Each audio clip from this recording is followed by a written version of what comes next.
ನಮಸ್ಕಾರ ಬಾಸ್. ಏನು ತುಂಬ ದಿನ ಆದ್ಮೇಲೆ ಫೋನ್ ಮಾಡಿದ್ದೀರಾ? ಎಲ್ಲಿದೆಯೋ? ಇಲ್ಲೇ ಇದ್ದೀನಿ, ಹೇಳಿ. ನಿನ್ನಿಂದ ಒಂದು ಹೆಲ್ಪ್ ಆಗಬೇಕು. ಅದೇನಂತ ಹೇಳಿ ಬಾಸ್. ನನಗೆ ಒಂದು ಗನ್ ಬೇಕು, ಅರೇಂಜ್ ಮಾಡ್ತೀಯಾ? ಇದೇನು ಬಾಸ್ ಎಲ್ಲ ಬಿಟ್ಟಿದೆ ಅಂತ ಹೇಳ್ಬಿಟ್ಟು ಇವಾಗ ಗನ್ ಕೇಳ್ತಾ ಇದ್ದೀರಾ? ಯಾಕೆ ಏನಾದರೂ ಪ್ರಾಬ್ಲಮ್ಮಾ? ತೆಗಿಬೇಕು ಒಬ್ಬನ್ನ, ನನಗೆ ಗನ್ ಬೇಕು. ನೀವು ಗನ್ ಹಿಡಿಯೋದಾ? ಅದಕ್ಕೆ ಅಂತ ನಾವಿದ್ದೀವಲ್ಲ ಬಾಸ್. ಇಲ್ಲ, ನನ್ನಿಂದನೇ ಸಾಯ್ಬೇಕು ಅವನು. ಈ ಕೆಲಸ ನಾನೇ ಮಾಡಬೇಕು. ಬೇಡ ಬಾಸ್, ನಿಮ್ಮ ಕೈ ರಕ್ತ ಆಗೋದು ಬೇಡ. ಏಯ್, ಇದು ನನ್ನ ಪರ್ಸ್ನಲ್ ಮ್ಯಾಟ್ರು. ಅವನ ಸಾವು ನನ್ನ ಕೈಯಿಂದನೇ ಆಗಬೇಕು, ಆಗಲೇ ನನಗೆ ಸಮಾಧಾನ. ಗನ್ ಕೊಡೋಕ್ಕಾಗುತ್ತೋ ಇಲ್ವೋ ಅಷ್ಟು ಹೇಳು. ಸರಿ ಬಾಸ್, ಇನ್ನು ಅರ್ಧ ಗಂಟೆ ಒಳಗಡೆ ನಿಮ್ಮ ಕೈಯಲ್ಲಿ ಗನ್ ಇರುತ್ತೆ.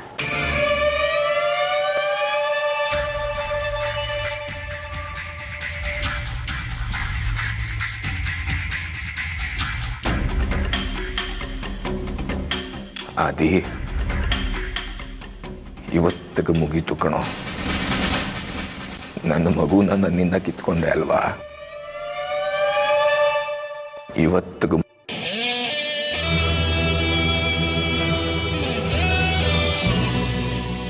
ಆದಿ, ಇವತ್ತಿಗೆ ನನ್ನ ನಿನ್ನ ದ್ವೇಷ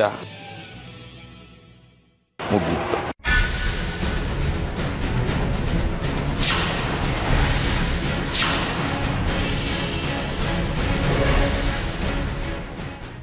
ಡ್ಯಾಡ್, ಸಾಕ್ಷಿ ಕಂಡೀಷನ್ ಎದುರು ಇಂಪ್ರೂವ್ಮೆಂಟ್ ಇದೆಯಾ?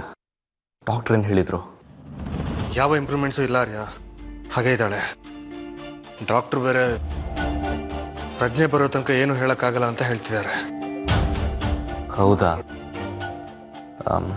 ಮತ್ತೆ ರಂಜಿತ್ ಹೇಗಿದ್ದಾರೆ? ತುಂಬ ಬೇಸರದಲ್ಲಿದ್ದು ಆರ್ಯ. ಈಗ ತಾನೇ ಎಲ್ಲಿಗೂ ಹೋಗಿ ಬರ್ತೀನಿ ಅಂತ ಹೋದರು. ಅವ್ರು ಎಲ್ಲಿಗೆ ಹೋದ್ರು ಏನೋ ಅಂತ ನಮಗೆ ಬೇಜಾರಾಗ್ತಿದೆ. ನೀವೇನು ಟೆನ್ಷನ್ ಮಾಡ್ಕೊಳ್ಳೋದಕ್ಕೆ ಹೋಗ್ಬೇಡಿ. ಆಸ್ಪತ್ರೆಯಲ್ಲಿ ಸಾಕ್ಷಿ ಪರಿಸ್ಥಿತಿ ನೋಡಿ ಅವ್ರು ತುಂಬ ಫ್ರಸ್ಟ್ರೇಟ್ ಆಗಿರ್ತಾರೆ. ಆಚೆ ಹೋಗಿ ಬರಲಿ, ಮನಸ್ಸು ನಿರಾಳ ಆಗುತ್ತೆ. ನೀವೇನು ತಲೆ ಕೆಡಿಸ್ಕೊಳ್ಳೋದಕ್ಕೆ ಹೋಗಬೇಡಿ. ಸಾಕ್ಷಿ ಕಂಡೀಷನ್ ಹೇಗಿದೆ ಅಂತ ಅದ್ರ ಬಗ್ಗೆ ಕಾನ್ಸಂಟ್ರೇಟ್ ಮಾಡಿ.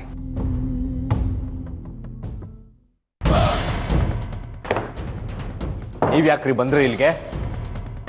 ಆರ್ಯ, ಅದು ನಾನು ಯಾಕೆ ಬಂದೆ ಅಂದರೆ ಸಾಕ್ಷಿಗೆ ಆಕ್ಸಿಡೆಂಟ್ ಆಯಿತು ಅಂತ ಕೇಳಿ ತುಂಬ ಗಾಬರಿ ಆಯಿತು ಕಣೋ. ಅವಳನ್ನ ನೋಡಬೇಕು, ಮಾತಾಡಿಸ್ಬೇಕು ಅಂತ ಮನಸ್ಸು ಚಡ್ಪಡಿಸ್ತಿತ್ತು. ಅವಳನ್ನ ನೋಡೋಕ್ಕಂತೂ ಆಗಲ್ಲ, ಅಟ್ಲೀಸ್ಟ್ ಹೇಗಿದ್ದಾಳೆ ವಿಚಾರಿಸ್ಕೊಂಡು ಹೋಗೋಣ ಅಂತ ಬಂದೆ. ನಿಮಗೆ ಗೊತ್ತಲ್ವಾ ಸಾಕ್ಷಿ ಅಂದರೆ ನನಗೆ ಎಷ್ಟು ಪ್ರೀತಿ ಅಂತ. ಅವಳಿಗೇನಾದರೂ ಆದರೆ ತಡ್ಕೊಳಕ್ಕೆ ನನ್ನ ಕೈಲಿ ಆಗಲ್ಲ ಕಣೋ. ಹೌದು ಆರ್ಯ, ಸಾಕ್ಷಿ ಈಗ ಹೇಗಿದ್ದಾಳೆ? ಕ್ಷೇಮವಾಗಿದ್ದಾಳಾ? ಏನ್ ಕ್ಷೇಮನೋ ಏನೋ, ಇದನ್ನಲ್ಲ ಪಾಪಿ. ಇವನಿಂದ ಸಾಕ್ಷಿ ಸಾವು ಬದುಕೋ ಮಧ್ಯೆ ಹೋರಾಡಂಗಾಯ್ತು. ಆದ್ರೂ ಹೆಚ್ಚು ಕಡಿಮೆ ಆದ್ರೆ ನಿನ್ನ ಮಾತ್ರ ಸುಮ್ಮನೆ ಬಿಡಲ್ಲ.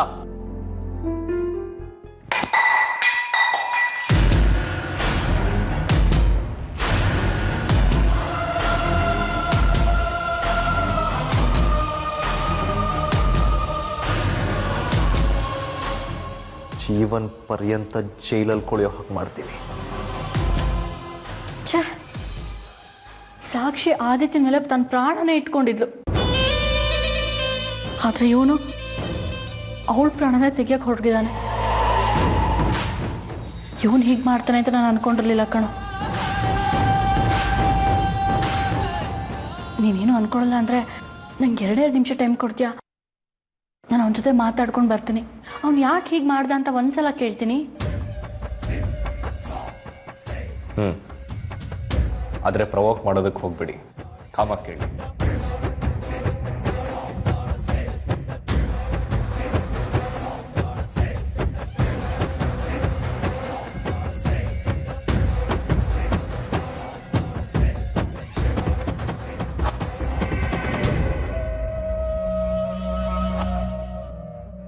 ಪಾಪ, ನಿಂಗೆ ಹೀಗಾಗಬಾರ್ದಾಗಿತ್ತು ಕಣೋ.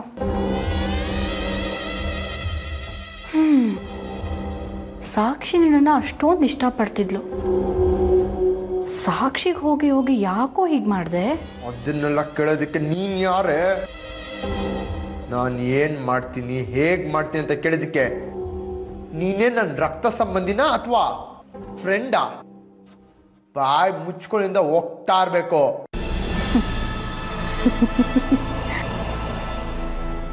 ಕೊಲೆ ಆರೋಪ ಹೊತ್ತು ಒಳಗೆ ಬಂದು ಬಿದ್ದಿದ್ರು ನಿನ್ನ ಕೊಬ್ಬೇನು ಕರಗಿಲ್ಲ ಕಣೋ. ನನಗೂ ನಿನಗೂ ಏನು ಸಂಬಂಧ ಅನ್ನೋದು ಮುಖ್ಯ ಅಲ್ಲ.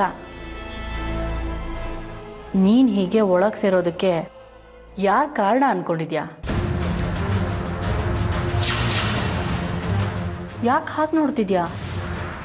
ಇವಳು ಯಾಕೆ ಹೀಗೆಲ್ಲ ಮಾತಾಡ್ತಿದ್ದಾಳೆ ಅಂತ ಆಶ್ಚರ್ಯ ಆಗ್ತಿದ್ಯಾ? ನೀನಿಲ್ಲಿ ಕೊಳಿತಾ ಇರೋದಕ್ಕೆ ನಾನೇ ಕಾರಣ.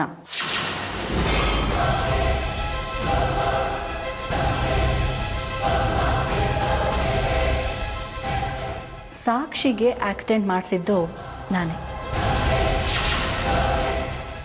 ಆ ಆರೋಪ ನಿನ್ನ ಮೇಲೆ ಬರೋ ಹಾಗೆ ಮಾಡಿದ್ದು ನಾನೇ ಕಣೋ ಗುಳ್ಳು.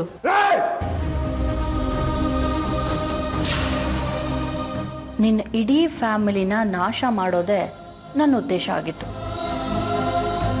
ಆದರೆ ಅದಕ್ಕೆ ನೀನು ಅಡ್ಡಗಾಲಾಗಿದ್ದೆ, ನನ್ನ ಮಗ್ಗಲು ಮುಳ್ಳಾಗಿದ್ದೆ. ನಾನು ನಡೆಯೋ ದಾರಿಲಿರೋ ಮುಳ್ಳನ್ನ ಕಿತ್ತು ಬಿಸಾಕಿದ್ರೆ ತಾನೇ ನನ್ನ ದಾರಿ ಸುಗಮ ಆಗೋದು. ಅದು ಅಲ್ಲದೆ ನೀನು ನನಗೆ ಮಾಡಿರೋ ಅವಮಾನಕ್ಕೆ ಇದು ತುಂಬ ಚಿಕ್ಕ ಶಿಕ್ಷೆ. ಇದು ಇಲ್ಲಿಗೆ ಕೊನೆ ಆಗಲ್ಲ ಕಣೋ. ಒಂದು ವೇಳೆ ನೀನು ಜೈಲಿಂದ ಹೊರಗೆ ಬಂದರೂ ಮತ್ತೆ ನಿನ್ನನ್ನು ಜೈಲಿಗೆ ಕಳಿಸ್ತೀನಿ. ಜೀವನ ಪರ್ಯಂತ ನೀನು ಜೈಲಲ್ಲೇ ಕಳಿಬೇಕು. ಹಾಗೆ ಮಾಡ್ತೀನಿ. ನಾನ್ ನಿನ್ ಬಿಡಲ್ಲ ಕಣೆ. ನಾನು ಹೊರಗೆ ಬಂದಿದ್ದ ದಿನನೇ ನಿನ್ನ ಅಂತ್ಯ. ಮುಚ್ಚೋ ಸಾಕು. ನೀನು ನನ್ನನ್ನು ಏನೂ ಮಾಡೋಕ್ಕಾಗಲ್ಲ. ಇಷ್ಟೊತ್ತು ನಾನು ನಿನಗೆ ಹೇಳಿದ್ದೆಲ್ಲ ನಿಜಾನೇ ಆದರೂ ಅದನ್ನು ನೀನು ಯಾರಿಗೂ ಹೇಳೋಕ್ಕಾಗಲ್ಲ, ಹೇಳೋದು ಇಲ್ಲ. ನಿನ್ನ ಇನ್ಸ್ಪೆಕ್ಟ್ರ್ ಆರ್ಯ, ಅವನಿಗೆ ನೀನು ಹೇಳಿದ್ರು ಅವನು ನಿನ್ನ ಮಾತನ್ನು ನಂಬಲ್ಲ.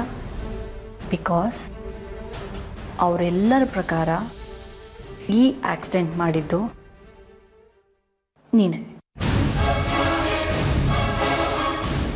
ಸೊ ನೀನು ನನ್ನನ್ನು ಏನು ಮಾಡೋಕ್ಕಾಗತ್ತೆ? ಇವತ್ತು ನನ್ನ ಪಾಲಿಗೆ ಅಮಾವಾಸ್ಯೆ ಬಂದಿರ್ಬೋದು, ಆದರೆ ನಾಳೆ ನನ್ನ ಜೀವನದಲ್ಲಿ ಹುಣ್ಣಿಮೆ ಬಂದೇ ಬರುತ್ತೆ. ನಿನಗೆ ಅಮಾವಾಸ್ಯೆ ಕತ್ಲು ಕಾಣಿಸುತ್ತೆ. ಅವತ್ತು ನಿನಗೆ ಗ್ರಾಚಾರ ಬಿಡ್ತೀನಿ. ಆ ದಿನಕ್ಕೆ ನಾನು ವೆಯ್ಟ್ ಮಾಡ್ತೀನಿ. ಅದೇನು ಮಾಡ್ಕೋತೀಯೋ ಮಾಡ್ಕೊ. ಆದಿತ್ಯ, ನೀನು ಇಲ್ಲಿಂದ ಹೊರಗೆ ಹೋಗಬೇಕು ಅಂದರೆ ನಿನ್ನ ಪರ ವಾದ ಮಾಡೋದಕ್ಕೆ ಲಾಯರ್ ಬೇಕಲ್ವಾ? ಆದರೆ ಯಾವ ಲಾಯರು ನಿನ್ನ ಪರ ವಾದ ಮಾಡದೇ ಇರೋ ಹಾಗೆ ನಾನು ವ್ಯವಸ್ಥೆ ಮಾಡಿದ್ದೀನಿ. ಇನ್ನೂ ನಿನಗೆ ಹೆಲ್ಪ್ ಮಾಡೋದಕ್ಕೆ ನಿನ್ನ ಫ್ರೆಂಡ್ಸ್ ಯಾರಾದರೂ ಬರಬೇಕು. ಆ ಥರ ಯಾವುದಾದ್ರೂ ಫ್ರೆಂಡ್ಸ್ ಬಂದರೆ ಅವರು ಅವ್ರ ಕೆಲಸನೂ ಕಳ್ಕೊಳ್ಳೋ ಹಾಗೆ ನಾನು ವ್ಯವಸ್ಥೆ ಮಾಡಿದ್ದೀನಿ. ಸೊ ನಿನಗೆ ಹೆಲ್ಪ್ ಮಾಡೋರು ಯಾರೂ ಇಲ್ಲ.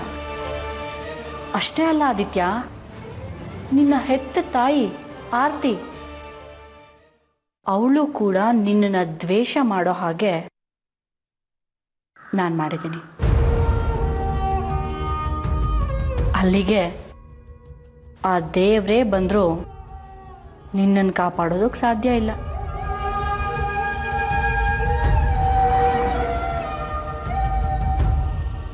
ಆದಿ, ಟುಡೇ ಈಸ್ ಮೈ ಡೇ. ಮತ್ತೆ ನಿನಗಿಂಥ ದಿನ ಬರಲ್ಲ. ಎಂಜಾಯ್ ಮಾಡು. ಬಾಯ್.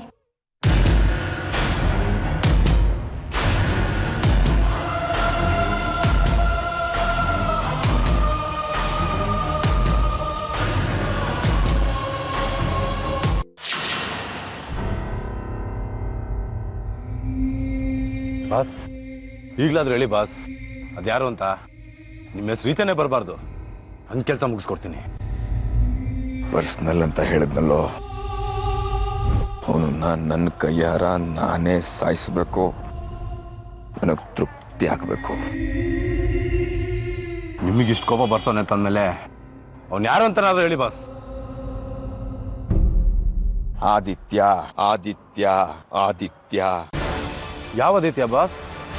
ನಿಮ್ಮ ಬಾಮಾಜಿ ಆದಿತ್ಯನಾ? ಅವನೇ.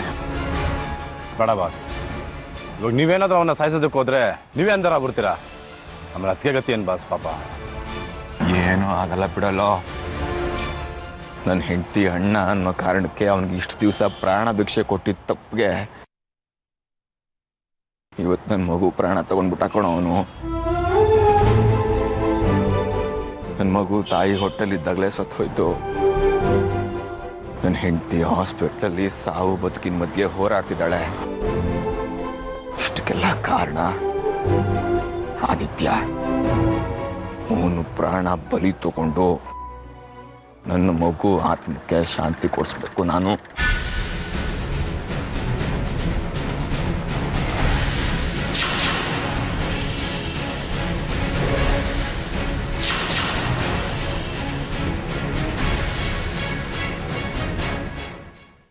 ಮಿಸ್ಟರ್ ಸೂರ್ಯ ಅವರೇ,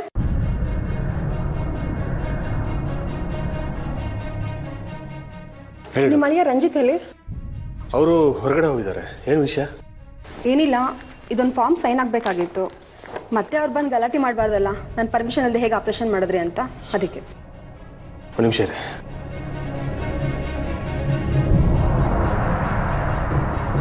ಈ ಸಮಯದಲ್ಲಿ ಈ ನಂಬರ್ ಅನ್ನು ಸಂಪರ್ಕಿಸಲು ಸಾಧ್ಯವಿಲ್ಲ. ಫೋನ್ ನಾಟ್ ರೀಚಬಲ್ ಬರ್ತಿದೆ. ನಾನು ಆಪರೇಷನ್ಗೆಲ್ಲ ಸಿದ್ಧತೆ ಮಾಡ್ಕೊಂಡ್ಬಿಟ್ಟಿದ್ದೀನಿ. ಲೇಟ್ ಆದರೆ ಪೇಷಂಟ್ಗೆ ತೊಂದರೆ ಆಗುತ್ತೆ. ನಾನು ಸಾಕ್ಷಿ ತಂದೆ, ನಾನು ಸೈನ್ ಮಾಡ್ಬೋದಾ? ಖಂಡಿತವಾಗ್ಲೂ ಮಾಡ್ಬೋದು. ಕೊಡಿ. ಎಲ್ಲಿ?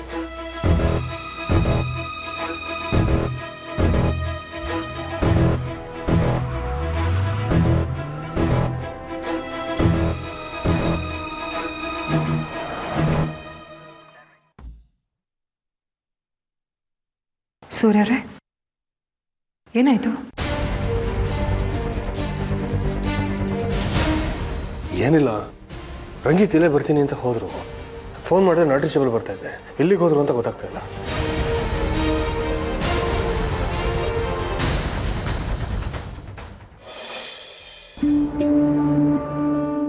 ಸಮಾಧಾನ ಮಾಡ್ಕೊಳ್ಳಿ ಆರ್ಯ. ಸಾಕ್ಷಿ ಅವ್ರು ಹುಷಾರಾಗಿ ಮನೆಗೆ ಬಂದೇ ಬರ್ತಾರೆ. ಆ ದೇವರು ಖಂಡಿತ ಸಾಕ್ಷಿಯವ್ರನ್ನ ಕಾಪಾಡ್ತಾನೆ. ದೇವ್ರು ನಿನಗೆ ನಿಜವಾಗ್ಲೂ ಆ ದೇವ್ರಿದ್ದಾನೆ ಅಂತ ನಂಬ್ತೀಯ ಸ್ವಾತಿ? ಖಂಡಿತ ದೇವ್ರಿದ್ದಾನೆ ಆರ್ಯ. ಆ ನಂಬಿಕೆ ಅನ್ನೋ ಆತ್ಮನೇ ನಮ್ಮ ಜೀವ ಆಗಿರ್ಬೇಕಾದ್ರೆ ಆ ನಂಬಿಕೆ ದೇವ್ರು ಯಾಕಾಗಬಾರ್ದು?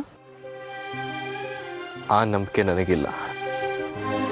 ನಿಜವಾಗ್ಲೂ ದೇವರು ಅನ್ನೋದು ಇದ್ದಿದ್ರೆ ಪೂಜೆ ಮುಗಿಸ್ಕೊಂಡು ಆಚೆ ಬರಬೇಕಾದ್ರೆ ಸಾಕ್ಷಿಗಾಗೋ ಆಕ್ಸಿಡೆಂಟ್ನ ತಪ್ಪಿಸ್ಬೋದಿತ್ತಲ್ವಾ? ಅಲ್ಲ ಆರ್ಯ, ಮನುಷ್ಯರು ಮಾಡೋ ತಪ್ಪಿಗೆ ದೇವ್ನ್ಯಾಕೆ ಬ್ಲೇಮ್ ಮಾಡ್ತೀರಾ? ದೇವ್ರಿದ್ದಾನೆ ನಿಜ, ಆದರೆ ಎಲ್ಲ ಕಡೆ ದೇವ್ರು ಬಂದು ನಮ್ಮನ್ನ ಕಾಪಾಡೋಕ್ಕಾಗಲ್ಲ ಅಲ್ವಾ? ನಮ್ಮ ಎಚ್ಚರಿಕೆಯಲ್ಲಿ ನಾವು ಇರಬೇಕು ಅಲ್ವಾ ಆರ್ಯ?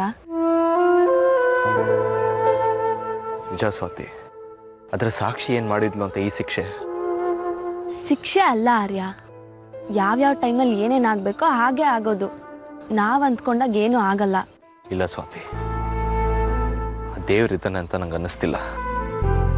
ಸರಿ, ಸಾಕ್ಷಿ ತನಗೆ ಗೊತ್ತಿಲ್ಲದ ತಪ್ಪು ಮಾಡಿರಬಹುದು, ಅದಕ್ಕೆ ದೇವರ ಶಿಕ್ಷೆನೂ ಕೊಟ್ಟಿರ್ಬೋದು.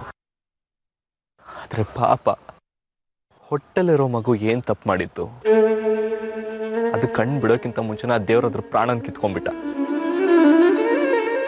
ದೇವ್ರು ಅನ್ನೋದು ಅರ್ಥ ಇಲ್ದಿರೋ ಪದ. ಹಾಗೆ ಸಂಬಂಧ, ವಿಶ್ವಾಸ, ಪ್ರೀತಿ ಕೂಡ ಇದು ಯಾವುದಕ್ಕೂ ಅರ್ಥ ಇಲ್ಲ ಕಣೆ. ಯಾಕಾಗಿ ಮಾತಾಡ್ತಿದ್ದೀರಾ ಆರ್ಯ? ಇನ್ನು ಹೇಗೆ ಮಾತಾಡ್ಲಿ ಸ್ವಾತಿ? ಸಾಕ್ಷಿ ಆದಿತ್ಯನ ಮೇಲೆ ಪ್ರಾಣನೇ ಇಟ್ಕೊಂಡಿದ್ಲು, ಆದ್ರೆ ಅವನು ಅವಮಾನದ ಮೇಲೆ ಅವಮಾನ ಮಾಡಿ ಸೂಸೈಡ್ ಮಾಡ್ಕೊಳ್ಳೋ ಮಟ್ಟಕ್ಕೆ ಹೋಗಿದ್ಲು ಅವಳು. ಆದ್ರೆ ಅದ್ಯಾವುದನ್ನು ಮನಸ್ಸಲ್ಲಿ ಇಟ್ಕೊಳ್ದೆ ಅಣ್ಣ ಅಂತ ಜೀವ ಬಿಡ್ತಿದ್ಲು. ಈ ಪ್ರೀತಿನ ಅರ್ಥ ಮಾಡ್ಕೊಳ್ದೆ ಸಾಯಿಸೋ ಮಟ್ಟಕ್ಕೆ ಹೋಗಿದ್ನಲ್ಲ ಆದಿತ್ಯ. ಈ ತರದ ಪ್ರೀತಿ ಸಂಬಂಧ ಬೇಕಾ ಅನ್ಸುತ್ತೆ. ಯಾರೋ ಒಬ್ರು ಆಗ ಮಾಡಿದ್ರು ಅಂದ್ ಮಾತ್ರಕ್ಕೆ ಸಂಬಂಧಗಳಿಗೆ ಅರ್ಥನೇ ಇಲ್ಲ ಅಂತ ಮಾತಾಡೋದು ತಪ್ಪಲ್ವಾ ಆರ್ಯ? ನನಗೆ ಯಾವ್ದು ಸರಿ ಯಾವ ತಪ್ಪು ಒಂದು ಅರ್ಥ ಆಗ್ತಿಲ್ಲ. ಕಂಟ್ರೋಲ್ ಯುವರ್ ಸೆಲ್ಫ್ ಆರ್ಯ. ಹೇಗೆ ಕಂಟ್ರೋಲ್ ಮಾಡ್ಕೊಳ್ಳಿ ಸ್ವಾತಿ? ಅಲ್ಲಿ ಸಾಕ್ಷಿ ಪರಿಸ್ಥಿತಿ ನೋಡಕ್ಕಾಗ್ತಿಲ್ಲ, ಇಲ್ಲಿ ರಂಜಿತ್ನ ಫೇಸ್ ಮಾಡಕ್ಕಾಗ್ತಿಲ್ಲ. ಪಾಪ ರಂಜಿತ್ ಎಲ್ರೂ ಚೆನ್ನಾಗಿರ್ಲಿ ಅಂತ ಪೂಜೆ ಸಂಕಲ್ಪ ಮಾಡ್ಕೊಂಡಿದ್ರು.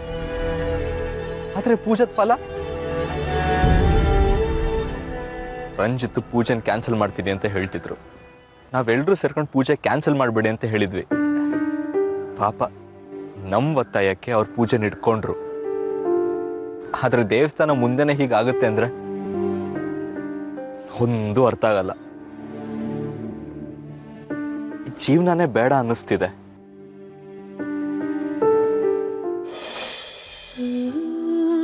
ಯಾಕೆ ಹೀಗೆ ಮಾತಾಡ್ತಿದ್ದೀರಾ ಆರ್ಯ? ನಿಮ್ಮ ಜೀವನ ಇಲ್ಲಿಗೆ ಹೇಗೆ ಮುಗ್ದೋಗುತ್ತೆ ಹೇಳಿ? ನಿಮ್ಗೇನೇ ಕಷ್ಟ ಬಂದರೂ ನಾನು ನಿಮ್ಮ ಜೊತೆಗಿರ್ತೀನಿ. ನಿಮ್ಮನ್ನ ಬಿಟ್ಟಿರೋದಕ್ಕಾಗಲ್ಲ ಆರ್ಯ.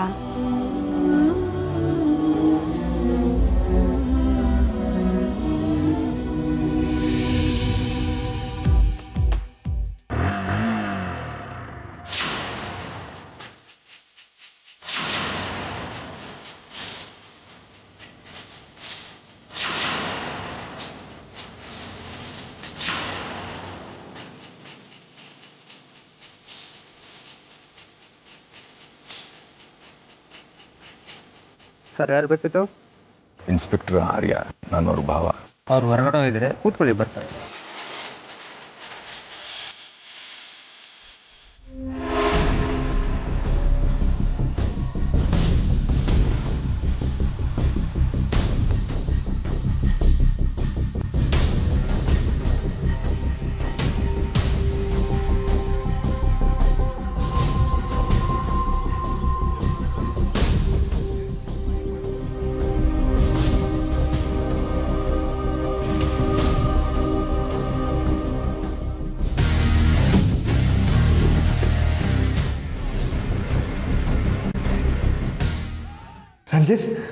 ರಂಜಿತ್ ಸಾಕ್ಷಿ ಹೇಗಿದ್ದಾಳೆ ರಂಜಿತ್? ಇನ್ನೂ ಸತ್ತಿಲ್ಲ. ಪ್ಲೀಸ್ ರಂಜಿತ್, ಹಾಗೆಲ್ಲ ಮಾತಾಡಬೇಡಿ. ಯಾಕೋ ಮಾತಾಡಬಾರ್ದು?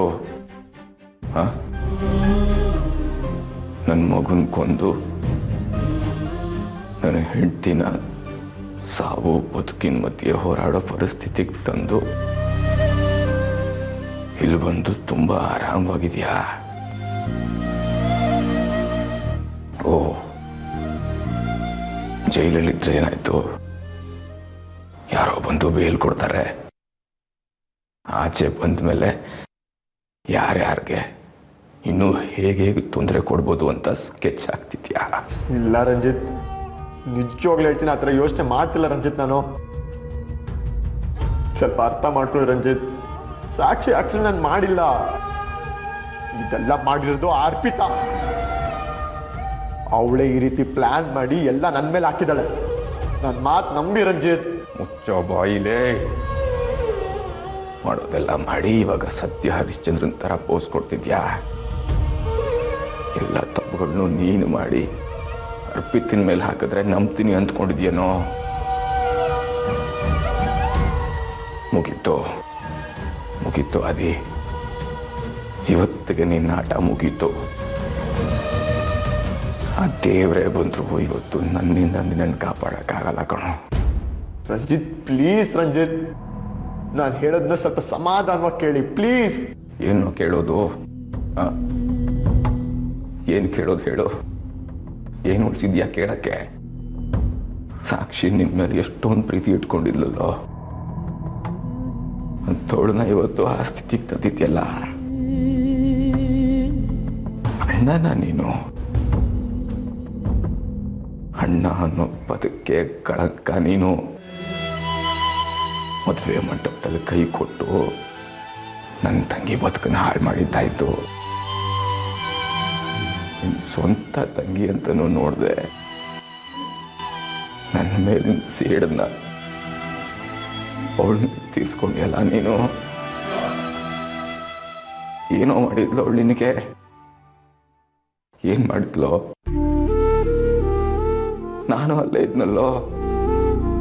ನಿನ್ಗೆ ಅಷ್ಟೊಂದು ದ್ವೇಷ ಇದ್ದಿದ್ರೆ ನನ್ನ ಮೇಲೆ ಆಟೋ ಹತ್ತಿಸ್ಬೋದಿತ್ತಲ್ವ? ಪಾಪ ಕಣೋ ಅವಳು. ಒಳಗಡೆ ಒಂದು ಜೀವ ಇದೆ. ಹೆಂಗೋ ಮನ್ಸು ಬಂತು ನಿನ್ಗೆ. ಮನುಷ್ಯನ ನೀನು ಬಿಡಲ್ಲ ಕಣೋ. ನಿನ್ನ ಮಾತ್ರ ಸುಮ್ಮನೆ ಬಿಡಲ್ಲ ಕಣೋ ನಾನು.